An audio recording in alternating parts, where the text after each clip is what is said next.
이 일본 전체 만화 시장에서의 웹툰 점유율이 카카오가 1인데도 아직 한 자릿수예요. 9에서 10%밖에 차지하고 있죠. 네. 카카오가 돈 벌 구석이, 해외에서 돈 벌 구석이 여기서 있는 거예요.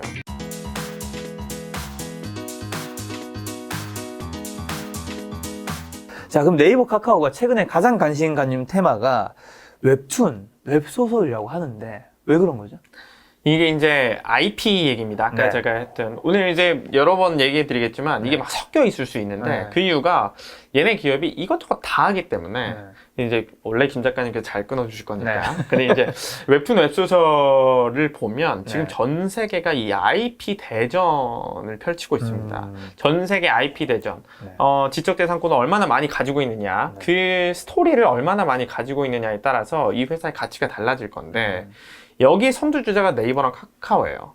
일단 네이버 웹툰 얘기부터 해보면 네이버 웹툰이 전 세계에서 많이 본다라고 하시면 정말 그래? 이렇게 물어보는 분들이 있어요. 근데 지금 MAU가 전 세계에서 한 6,500에서 7천만 명 정도 봅니다. 매일 웹툰을 유튜브를 보는 것처럼 네이버 웹툰을 이용하는 전 세계인들이 그만큼 되는 거예요. 그러니까 이제 네이버의 닉네임이 웹툰계의 유튜브라는 닉네임도 전 세계에 퍼져 있어요. 근데 이제 네이버의 웹툰이 크로스보더 역할을 하는데 이 나라와 이 나라를 잇는 크로스보더 역할을 하는 거예요. 그러니까 한국에 있는 기안84 제가 정말 좋아하는데 기안84 작가의 어떤 작품은 미국에서 볼 수 있냐? 볼 수 있어요. 그냥 번역을 해줍니다. 네이버 웹툰이 네이버 팝하고 잘 하잖아요. 그러니까 번역을 해서 띄워주는 거고, 그 다음에 이제 태국에 있는 작가의 작품은 한국에서 볼 수 있게 번역을 해서 들어오는 거예요. 그러니까 이 작가들, 작품들이 여기저기로 왔다 갔다 할 수 있는 국경을 넘어서서 돌아다닐 수 있는 그런 플랫폼의 역할을 네이버가 하고 있고, 실제로 네이버 웹툰이 전 세계 100여 개 국가에서 그 정도의 위치를 차지하면서 서비스를 하고 있거든요. 근데 이제 네이버가 웹툰은 잘하지만 웹소설을 잘하느냐? 그동안에 웹소설 플랫폼이라고 할 게 별다를 게 없었어요. 그랬더니 뭘 하냐? 올해 초에 와패드라는 웹소설 1위 업체를 인수를 해버립니다. 6,500억 원을 들여요. 6,500억 원 인수할 때 네이버 자기 자본의 10%를 들여서 인수를 그냥 해버립니다. 그러니까 이제 그 와패드가 글로벌에서 웹소설 플랫폼 1위인데 여기에 이제 그 MAU가 9천만 명 정도 돼요. 그러면 이거 두 개 합치면 벌써 한 1억 5천 정도의 전 세계인들이 매달 네이버를 사용하는 거가 되는 거예요. 일단 네이버는 그렇고, 카카오 좀 설명드리면, 카카오는 그럼 어디서 잘해? 카카오는 일본에서 진짜 잘합니다.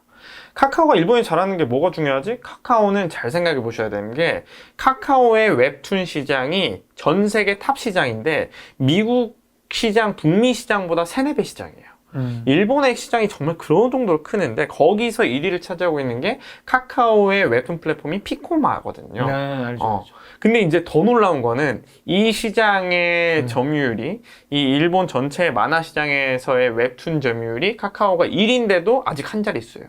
9에서 10%밖에 차지하고 않고 있습니다.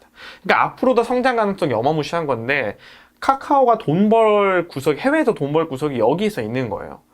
일본이 3-4배가, 미국보다도 3-4배가 큰 시장이고 중국보다도 큰 시장인데 여기서 카카오가 1위를 차지하고 있고 10% 점유율 정도 가져가고 있으니까 여기도 돈 벌 구석이 많은 거죠. 그러면 근데 웹툰, 웹소설 IP, 웹툰, 웹소설 잘 되는 거 오케이, 알겠어. 그리고 카카오는 웹소설 업체와 웹툰 업체 네이버처럼 웹툰과 웹소설 업체를 사들이기도 합니다. 북미 최초의 웹툰 플랫폼이 타파스.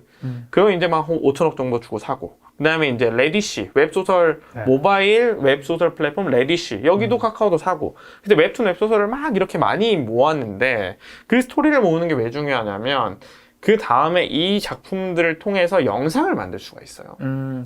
그쵸. 스위트홈 보셨어요? 네, 봤죠. 스위트홈.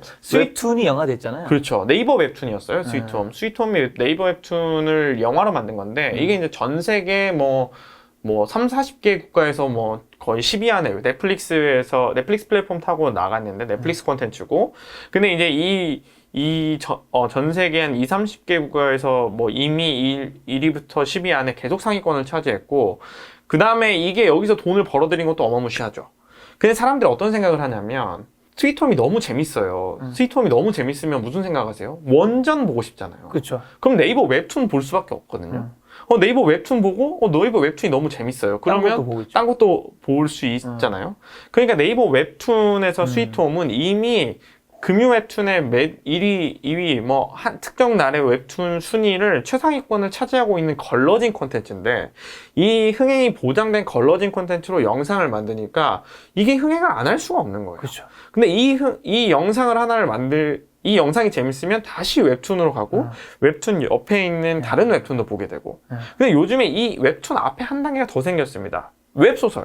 그러니까 왜 웹소설 IP를 또 하지라고 궁금해 하신 거면, 웹소설을 웹툰으로 만들고 웹툰이 드라마되고 영화되고 근데 드라마 영화 재밌으면 웹툰 보게 되고 웹툰 재밌으면 다시 웹소설 되고 이 모든 콘텐츠는 또 다시 하나의 플랫폼이 되는 거예요. 하나의 플랫폼이 되고 이들을 넷플릭스 통해서 내보낼 수 있지만 나중에 이들 콘텐츠가 너무 재밌으면 네이버나 카카오 TV, 네이버 TV에서만 볼 수 있는 독점 콘텐츠로 풀면 이 플랫폼의 영향도 커지고 그러니까 이게 완전 선순환 구조가 이렇게 만들어지는 거예요. 웹툰, 웹소설, 웹툰, 영상, 영상, 웹툰, 웹소설 이게 어디까지 연결돼? 이 IP 이게 지금 다 아까 말씀드린 무형자산 지적재산권 이 다 스토리가 무형자산인데 어디로 연결되냐면 최근에 SM이 카카오나 네이버 지분을 인수한다 아니 네이버 카카오가 SM의 지분을 인수한다는 얘기가 돌았잖아요. 주가 많이 올랐습니다. 그래서 많이 올랐죠. 이수만 대표 프로듀서의 지분을 뭐 통째로 가져온다 만다 이 얘기가 있었는데 그러면 이 아이돌 한 명 한 명이 다 IP가 되는 거예요.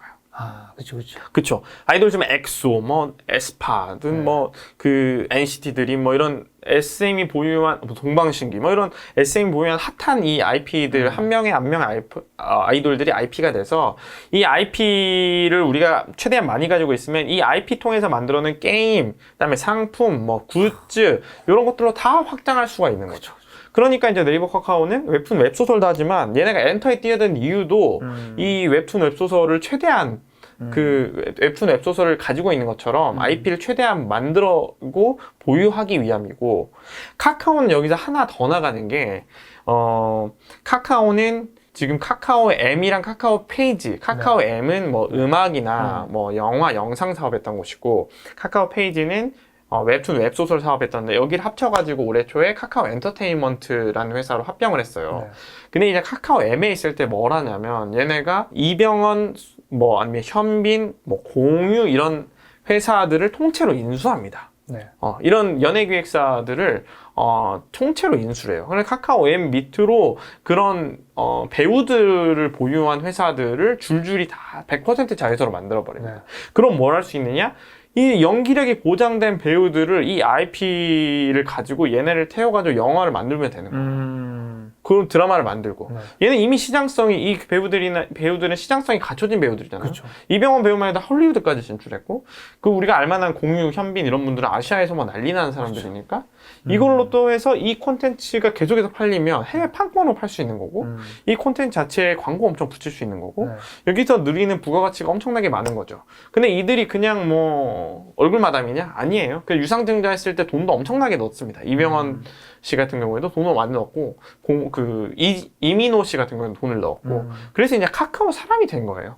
카카오 사람이 됐기 때문에 이들이 정말 스토리만 괜찮으면 충분히 영화, 드라마 찍을 수 있는 거죠.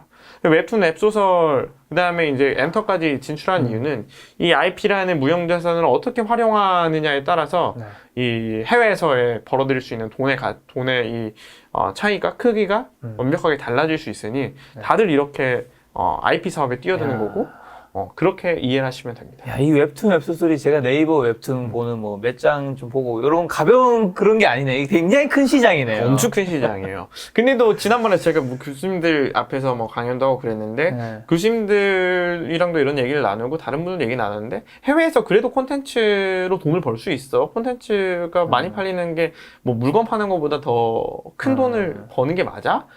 저도 거기에 대해서 확신할 수는 없어요. 근데 이제 앞으로가 더 무궁무진합니다.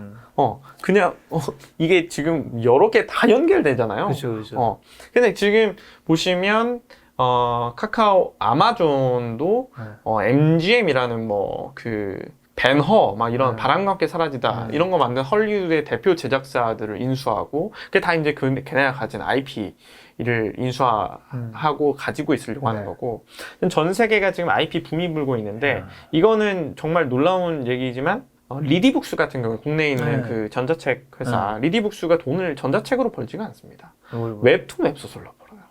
리디 거 딱 열어보면 웹툰 웹소설이 있는데 거기서 매출이 다 나옵니다. 그리고 최근에 그 원스토어가 인수한 로크미디어라는 그 장르 문학에 특정된 회사, 뭐 달빛 조각사 같은 IP 가진 뭐 1200종, 1300종인가의 장르 콘텐츠들이 많이 있대요. 그 IP를 최대한 얻기 위해서 원스토어가 400억 주고 로크미디어를 인수하기도 하고 출판사를 400억 줬으니까 엄청나게 돈 많이 준 거죠. 근데 그렇게 전 세계가 지금 IP를 얻기 위한 대전이 펼쳐지고 있다.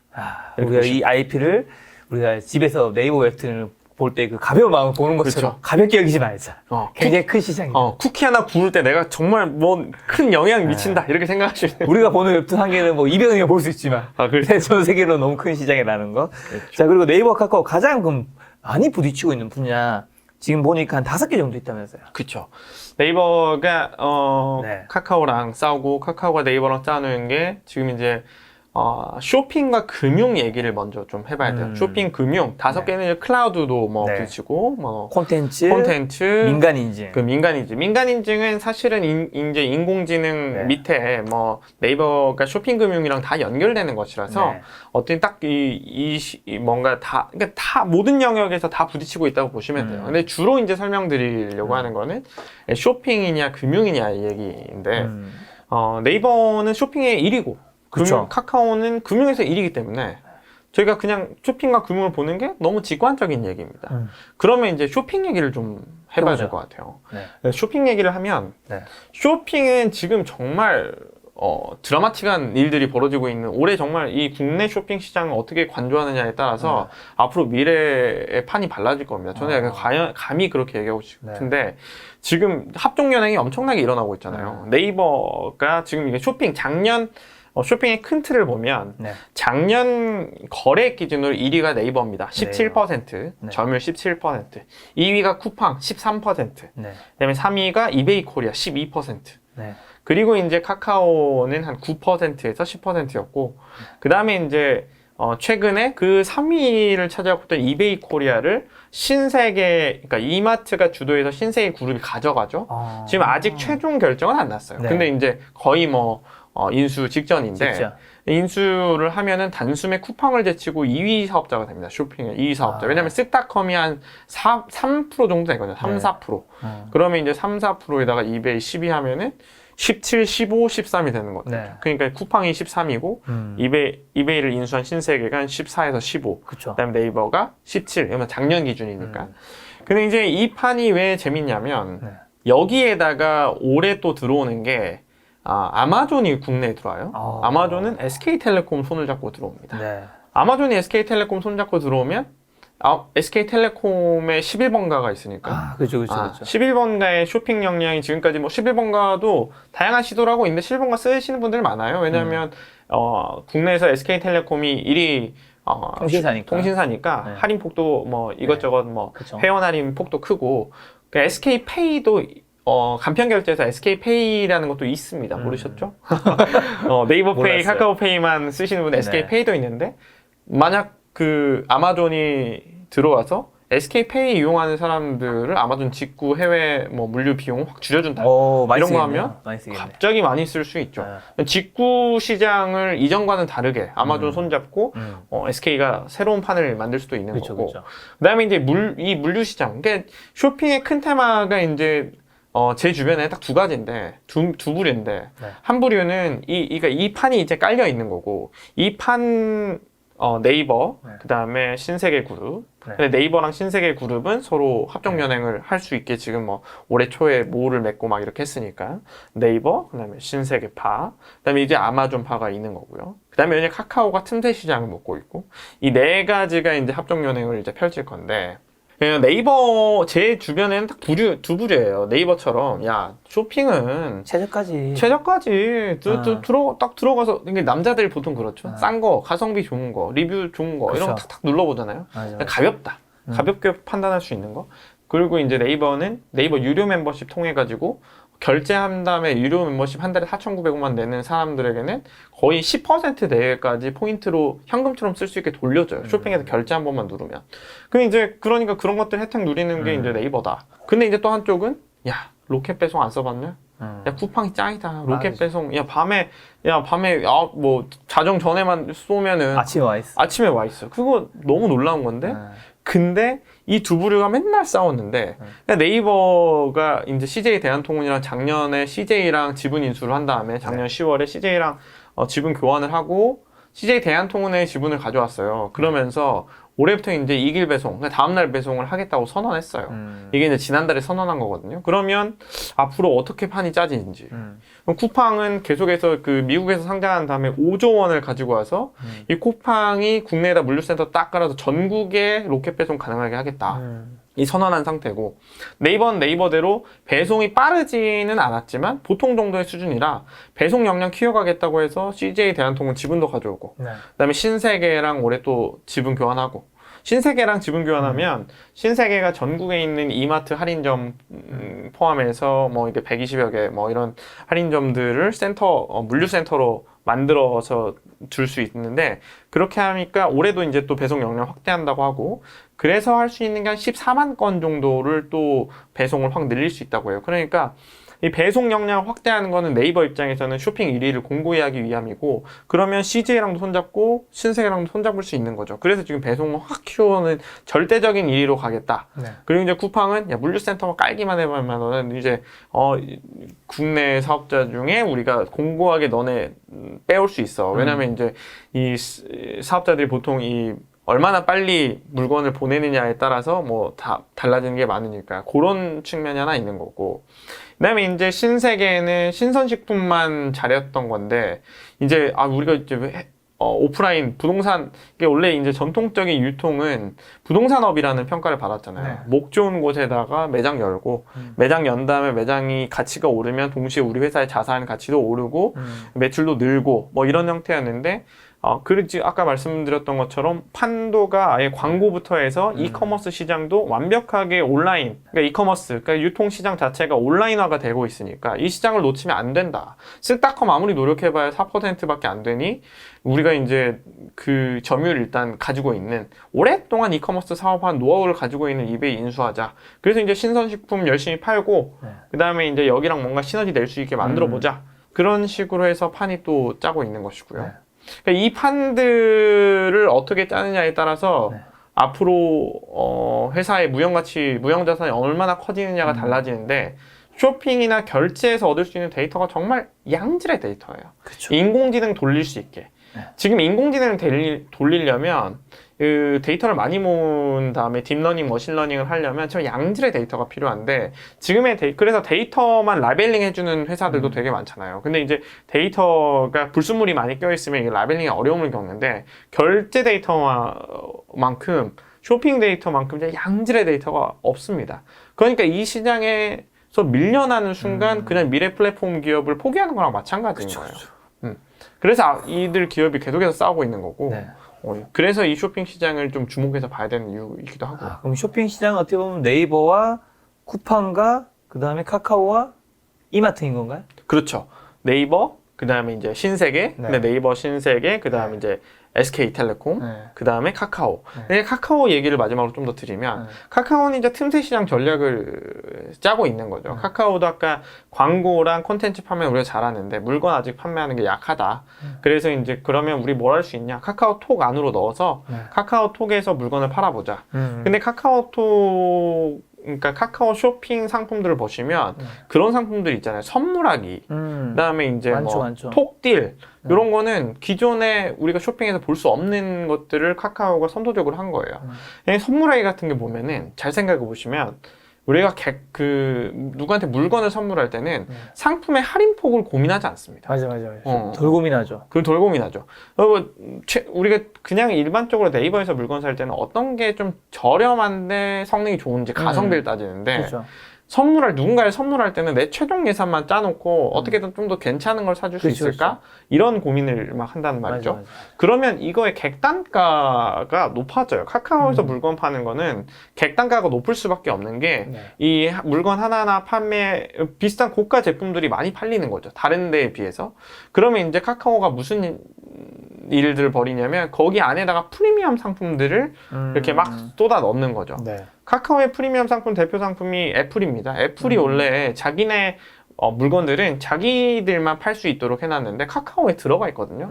그래서 카카오에서도 애플의 아이폰을 구매를 할 수가 있어요. 그러니까 그런 식으로 객단가가 높아지는 방향. 하나 물건 파는 게 네. 싼 거, 저렴한 거, 30개, 40개 파는 거랑 효과가 같은 거. 네. 그런 식으로 해서 카카오가 이제 점유율은 아직 19%, 10% 이 정도로 낮지만 여기서 시장 점유율을 높여가려는 노력을 계속해서 해나가겠죠. 그럼 그게 이제 큰 판으로 이 쇼핑판이 네. 벌어질 겁니다. 이게. 그럼 쇼핑의 미래가 또 뭐 라이브 방송에도 좀 달려 있다면서요? 그쵸. 쇼핑의 미래는 네. 사실은 이제 최근 트렌드는 라방이에요. 라방. 그렇죠, 라이브 그렇죠. 방송. 많이 하죠. 여기 중국에서도 여기서 이 라이방에서 벌어들이는 중국에 있는 왕홍. 이 이제 파워 인플루언서를 이루는데 여기서가 진짜 몇십 조씩 벌어들이는 시장이에요. 이게 이제 시장 자체도 한 2, 3년, 3, 4년 내에 3, 40, 지금보다 두세 배, 세네 배 시장으로 커나갈 것이라고 예측하는 사람들이 많은데, 거기 쇼핑 시장 자체가 라이브 방송이 그거에 가장 핵심적인 영향을 미칠 예정이죠. 그래서 지금 뭐 카카오부터 네이버가 먼저 시작했고, 네이버, 카카오, 쿠팡, 배민 이런 데들이 다 라이브 방송에 뛰어들어 있어요. 라방의 특징은 실시간으로 이게 홈쇼핑이랑 다른 게, 홈쇼핑은 물건을 판매하는 방송을 보면서 우리가 그냥 누르거나 이렇게 하지만, 라방은 실시간 댓글을 쓰면서 댓글에서 같이 노는, 이미 구매해본 사람이 있는 상대방과 소통할 수 있다는 게 진짜 장점이거든요. 그러니까 그런 점에서도 모든 물건을 쉽게 또 눌러볼 수 있고, 바로 누르면 또 그 이전에 샀던 사람들의 리뷰를 쉽게 볼 수 있고, 이런 판이 짜여지기 때문에 모든 쇼핑 플랫폼들은 라방을 계속해서 해나갈 수밖에 없죠. 자신들이 어떤 특징을 보일 수 있는지를 고민할 수밖에 없는데, 배달의 민족 같은 경우에는 배민이 전국에서 판매하는 별미 식품을 전국 산하의 각지에 있는 제품들을 판매할 수가 있는데, 이것들이 어디에 박혀 있는지 모르지만 라이브 방송 통해 가지고 한번 광고 때리면 이를테면 광주에 있는 맛집, 전라도 광주에 있는 맛집, 아니면 부산에 있는 맛집의 제품이나 상품을 라방 통해서 파는 거예요. 그러니까 먹는 제품에다가 특화를 하는 거죠.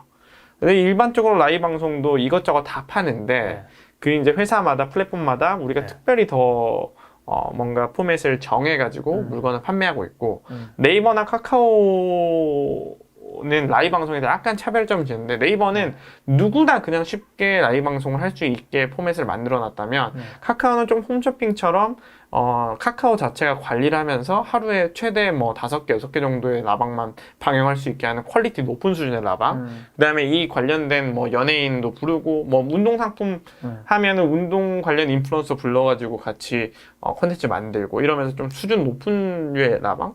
뭐 그런 것들을 계속해서 해나가는 거죠. 쇼핑도 앞으로도 2배, 3배 성장이 예견돼 있지만, 사실 살짝 지금은 작년까지만 해도, 재작년까지만 해도 매번 100%씩 성장하는 시장이었는데, 거의 뭐 100%, 뭐 7, 80% 성장하는 시장인데, 지금은 살짝 성장세가 둔화돼 있어요.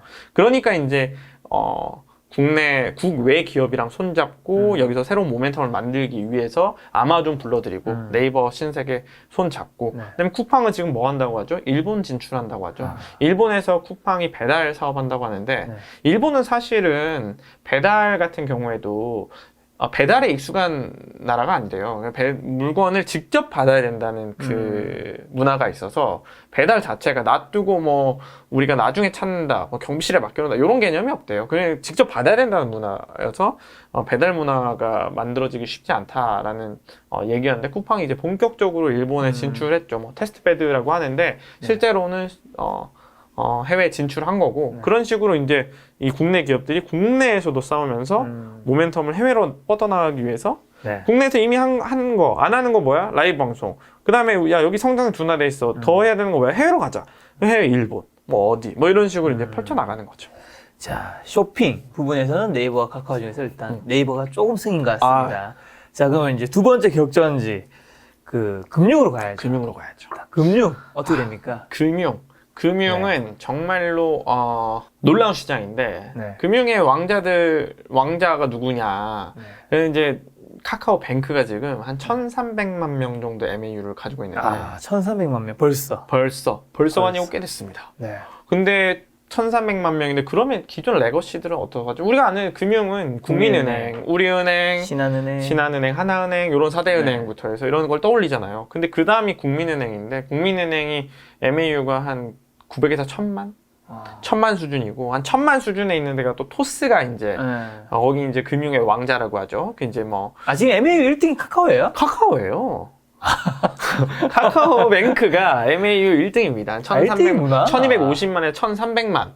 그리고 2등이 기존 레거시라고 하는 국민은행 수준인데 이게 뭐 업체마다 MAU를 판단하는 것들은 조금씩 다르기도 하니까 정확하지는 않을 수 있지만 1200에서 1300만 언저리가 카카오인데 2위가 2,300만 차이 나는 국민은행 그 다음에 한 토스 있고 뭐 이 정도 수준이에요. 그러니까 카카오뱅크는 이미 독보적인 영역으로 금융의 위치를 차지하고 있는 거고 카카오뱅크나 카카오페이 이제 곧 상장한다고 하잖아요. 근데 카카오뱅크나 카카오페이 말고도 카카오는 보험 사업도 하고 있고 이제 최근에 손보사 인가를 받았으니까 손해보험사 기존 레거시들이 하는 것들을 다 진출했어요.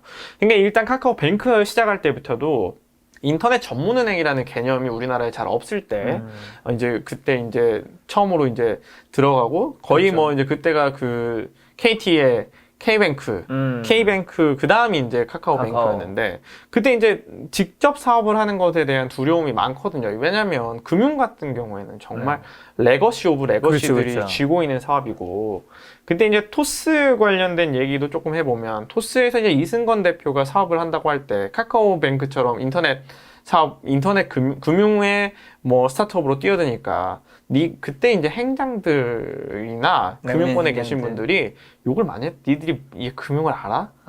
야, 이 금융이 얼마나 빡센 이 시장인데 니들이 금융에 들어와? 잘 되나 보자. 이게 이제 기본적인 스탠스예요. 약간 방송국이 유튜브 보듯이. 그럼 살짝 비슷하네요. 그렇죠. 근데 이제 카카오뱅크 같은 경우에도 그런 걸 아니까 그런 걸 주의했지만 일단 인터넷 전문은행부터 뚫어서 정식적으로 인가를 받고 시작을 하자. 대신 우리가 세 가지만 지키자.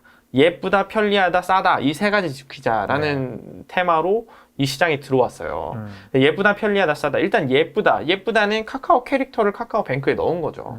그때 카카오뱅크 처음 나왔을 때 카카오 캐릭터 체크 카드를 사기 위해서 받기 위해서 막 난리가 났죠. 그때 이제 거의 뭐 한 달 만에 900만 장이 나오고 막 난리가 났는데 그때 이제 그 기존 아까 은행장들 금융권에서 카카오가 잘 나가는 이유를 분석해와 카카오뱅크 분석해와 하니까 아무리 분석해도 어피치랑 라이언 때문인 거예요. 그래서 이렇게 보고에다가 욕먹고 야 이게 다야? 그럼 우리도 그런 거 만들어. 그래서 다들 그 IP 캐릭터들을 하는데 캐릭터를 만들기 위해 난리가 났다는 존재감이 없죠. 얘기를 막 하긴 하더라고요. 그러니까 이제 카카오는 일단은 예쁘다에 중점적으로 뒀고 그다음에 이제 카카오뱅크의 진짜 핵심적인 거는 카카오 송금이라든지 이런 것들을 다 카카오톡에다가 넣을 수 있으니까 그 전에 이제 카카오톡으로 카카오페이를 이용하는 것에 익숙해진 사람들이 카카오뱅크로 넘어갔는데 어려움이 없었죠. 그렇죠. 심리적인 부담이 없었던 거예요. 그렇게 편리하게 송금도 편하게 할 수 있고 그 다음에 이제 이따가 설명드리겠지만 모임 통장 같은 거 재밌는 상품들 여러 개 내놓고 그러면 이제 카카오뱅크를 쓸 율이 높여놨던 건데 이제 편리하다 그 다음에 뭐 은행 편리하다의 핵심은 계좌 개설인데 계좌 개설 카카오뱅크 지금도 계좌 개설하는데 5분도 안 걸립니다. 대출 받는데 5분도 안 걸려요. 그러니까 그렇게 편리하게 뭔가 우리가 은행에 가지 않고라도 점포가 없어도 편리하게 이용할 수 있으면 좋겠다라는 게 이제 카카오뱅크의 처음부터의 목표였고 그다음에 이제 싸다가 송금 수수료 같은 거 지금 안 내잖아요. 여전히 점포 없는데 지금 CU 같은 데 가면은 카카오뱅크 눌러가지고 그냥 카카오뱅크에 있는 돈 그냥 무료로 인출받을 수 있고 송금 수수료도 없고 그다음에 CU 같은 데 가면은 그냥 무료로 인출할 수 있고 그다음에 이제 친구들한테 돈 보내는데 계속 수수료가 없는 정책을 지금까지 유지하고 있죠. 그래서 올해 들어서 작년 말부터 해서 이제 카카오가 드디어 이제 흑자 전환으로 넘어오는데 카카오뱅크가 그 이유가 이제 싸다 정책을 계속해서 유지하고 있었기 때문이에요. 왜 싸다 정책을 그렇게 적자를 감수하면서도 유지했냐? 결국에 트래픽 고객 유치하고. 고객 유치하고 고객을 여기다 묶어두고 최대한 많은 사람들을 이용하게 하려고. 그렇죠. 그럼 플랫폼 기업의 속성이랑 다 연결되죠. 아까 그 네트워크 효과를 누리기 위해서는 네. MAU라는 사람들을 모아야 트래픽을 모아야 네. 가능한 거니까. 그래서 트래픽을 모아서 1,300만이기 때문에 새로운 사업으로 진출하기도 용이한 겁니다. 카카오뱅크나 카카오페이증권, 뭐 증권 사업도 하잖아요. 근데 그렇게 새로운 사업들을 펼쳐나가기 위해서는 결국에는 MAU가 있어야 되는데 이 카카오뱅크를 포함해서 이 카카오의 최대 장점은 언제나 사람들이 항상 로그인해 있는 서비스 카카오톡이 있는 거예요. 그렇죠. 카카오톡에다가 무슨 서비스를 붙이든지 사람들이 거부감 없이 받아들일 수 있습니다. 우리가 키우고자 의지만 가지고 있으면 거기에 익숙해진 사람들은 그 UX, 그 사용자 경험을 느끼기 위해서 비슷한 UI로 만들어 놓으면 사람들이 쓸 수밖에 없어요. 익숙해요. 지금 이제 카카오뱅크는 익숙하게 너무나 쉽게 익숙하지만 토스 쓸 때는 또 토스의 그 UI에 새롭게 또 적응을 해야 되잖아요. 그렇죠. 사람들은 이 적응을 새롭게 적응하는 걸 싫어하잖아요. 근데 카카오가 그게 장점인 게 카카오가 작년에 내놨던 카카오 워크 플랫폼도 있는데 카카오 워크 플랫폼은 이제 뭐 금융이 아니라 잠깐 딴 얘기입니다만 카카오 엔터프라이즈가 거의 카카오톡과 유사한 형태로 만들어 놨어요. 그러니까 사람들이 공부를 하지 않아도 이용할 수 있다. 카카오뱅크도 내가 따로 공부를 하지 않아도 이용할 수 있다. 근데 이제 카카오뱅크엔 재미있는 상품들이 여러 가지가 있죠. 첫 번째 상품은 모임 통장이 효과를 많이 발휘했죠. 카카오뱅크에 가입하지 않더라도 카카오톡을 이용하는 사람들이면 친구를 초대해서 그 모임 통장에 일원으로 넣을 수가 있는데, 그러면 코로나19 이전만 해도 그 정산하거나 친구들끼리 4명 밥 먹고 정산하거나 아니면 모임 회비를 모아놓거나 이러면 카카오뱅크에 모임 통장 하나만 만들어 놓으면 거기 다 들어와서 볼 수 있는 거잖아요. 그러면 이 카카오에 가입하지 않았던, 뱅크에 가입하지 않았던 사람 중에 카카오 모임 통장을 이용해서 카카오뱅크의 유저가 된 사람들의 이 전환율이 40%가 넘어요. 그러니까 보통 한 절반은 2명 중에 1명은 카카오뱅크를 이용하지 않았더라도 친구가 모임 통장만 만들어 놓으면 카카오뱅크에서 계좌 파는 거예요. 그러니까 아까 저희가 웹툰도 마찬가지로 웹툰 하나 보러 들어왔다가 다른 거 이용하는 것처럼 카카오 모임 통장 하나 이용했다가 카카오 계좌 하나 트고 내 거 신용 점수 한번 조회해보고 신용 정보도 조회해보고 내 차 얼마에 팔 수 있는지 조회해보고 이러다가 카카오뱅크 서비스에 락인되는 거죠. 이렇게 플랫폼 기업들의 속성이자 특성, 그리고 원하는 게 최대한 많은 사람들을 우리 플랫폼에서만 놀 수 있게 가두리 양식장을 치는 거잖아요. 다른 데서는 놀 수 없게 만들기 위해서 최대한 여기다가 재밌는 콘텐츠들을 막 배치를 하는 거죠. 쇼핑도 넣고 콘텐츠도 넣고 이것저것 다 넣는 건데, 그래서 재미만 느끼면 얘네 계속 이용할 거라는 믿음이 있는 거죠. 그러니까 카카오뱅크는 새롭게 또 내놓은 상품이 적금인데 이 적금 상품이 이전 상품들과는 달라요. 그러니까 이제 뭐 적금을 매달 한 번 적금인데 여기는 뭐 매주 적금을 하거나 이 적금의 약간 트렌드를 바꿔서 적금을 하고 그다음에 마켓컬리랑 협력을 해서 마켓컬리 적금 상품을 내놓으면 이 적금 끝까지 완료하면 마켓컬리 할인권을 주는 그런 것들 하면 재밌잖아요. 일단. 그렇죠. 그리고 요거를 바로 인스타에 인증할 수 있게 연결도 시켜놓고 그럼 재밌어요. 카카오 또 뱅크 안에 있는 게 그런 거죠. 그 저금통. 저금통에다가 돈 모아서 밤 12시 되면 잔돈들, 1,000원 미만의 잔돈들 모아놓으면 이게 자동으로 모아져서 이 얼마라고 모았습니다를 그림으로 보여줘요.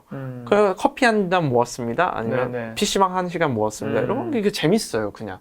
그런 재미있는 상품들 계속 넣었기 때문에 지금의 1,300만 가까이의 금융 대업을 이룰 수 있었다고 봅니다. 그럼 플랫폼 기업은 근데 금융으로 서비스를 왜 확장하는 거죠? 그게 이제 아까 제가 계속 말씀드리지만 이제 쇼핑이나 금융으로 들어가는 것만이 가장 양질의 데이터를 얻는 거다. 제가 처음 끝까지 데이터라고 보시면 돼요. 데이터를 얻기 위해서 플랫폼 기업들은 무조건 데이터입니다.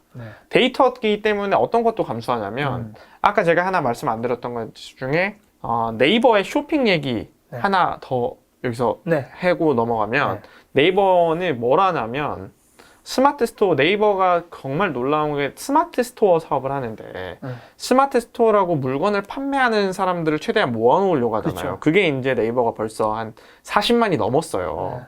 근데 한성숙 대표가 2017년에 이제 오면서 올해 1만 명 만드는 게 목표다 했는데 지금 40만 명, 40만 명이 넘는 수준으로 확대했어요. 그러니까 판매자 40만 명이 네이버 플랫폼에서 물건을 팔고 있는 건데 이들을 위해서 네이버가 무슨 얘기를 하냐면, 왜냐면 지금 쇼핑이랑 금융이랑 다 연결돼 있습니다. 네이버 금융이랑도 연결돼 있는 건데, 네이버가 이 판매자들을 위해서 배송 완료된 시점에 판매금 대금 정산을 해줘요. 이게 전 세계에 없는 모델입니다.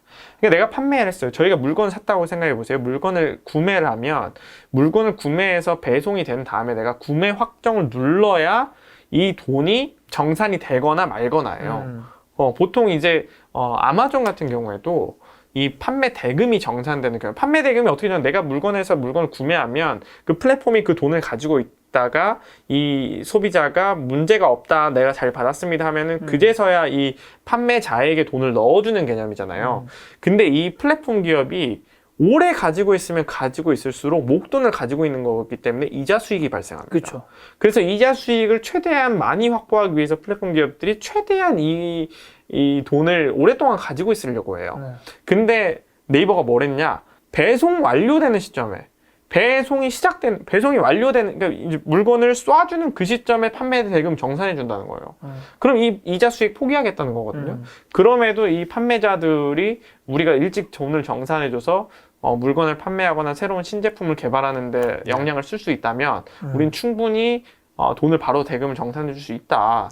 놀라운 혁신이죠. 아마존이 2주 걸리는 거, 쿠팡은 30일, 40일 걸리는 걸 네이버는 바로 한다는 거니까 그게 이제 쇼핑 관련 데이터를 모으기도 용이하고, 네이버의 금융은 또 이제 네이버가 이 쇼핑 판매자들을 도와주는 방향으로 금융을 포트폴리오를 짜고 있기 때문에 그런 게 또 여기서 네이버의 재밌는 점이라고 할 수 있는 거죠. 어떻게 보면 또 더 많은 스마트 스토어를 하는 분을 유치하기 위한 그렇죠. 전략이겠죠. 그렇죠. 그러니까 금융에 뛰어드는 이유가 다 그런 겁니다. 금융에 뛰어드는 이유가 데이터를 얻기 위함. 그 다음에 더 많은 쇼핑 판매자를 유치하면 결국에 또 더 많은 쇼핑 데이터를 얻는 겁니다. 그렇죠. 그러니까 금융에 다 뛰어든다.